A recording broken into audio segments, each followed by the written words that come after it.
আসসালামু আলাইকুম। আপনারা সবাই কেমন আছেন? আশা করি ভালো আছেন। আজকে আমি আপনাদের সাথে শেয়ার করব আমি কিভাবে মাছ ভাজি করি সেই রেসিপিটা আজকে আপনাদের দেখাবো। এই যে দেখেন, আমার এই জায়গায় রুই মাছ আর 2 পিস পাঙ্গাস মাছ আছে। কারণ আমার এক ছেলে রুই মাছ খাইতে পারে না, কাঁটা বাচ্চা, কাটার লেগে খায় না, সে পাঙ্গাস মাছ খাইব। তার জন্য দিলাম 2 পিস পাঙ্গাস মাছ আর এই 3 পিস দিলাম রুই মাছ।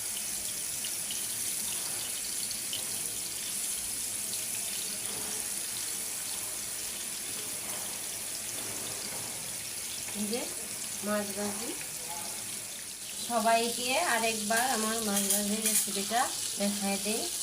মাছগুলো আমি এখন উল্টায় দিব। আমার মাছগুলো একেবারে সহজে উল্টে যাবে।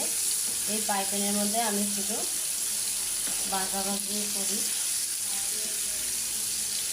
এই 2 পিস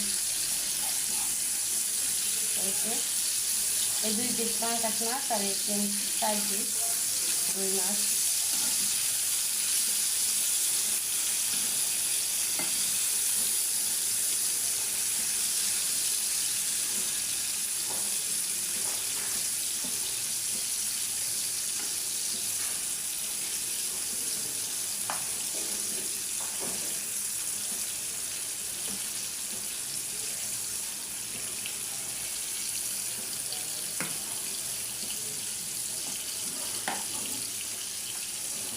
মাছ ভাজি এরকম করে মাছ ভাজি করতে পারেন আপনারা। দেখেন আমার মাছ ভাজিগুলো কত সুন্দর কালার আছে। আমি মশলা দিয়ে মাখায় এরকম করে ভাজি করছি।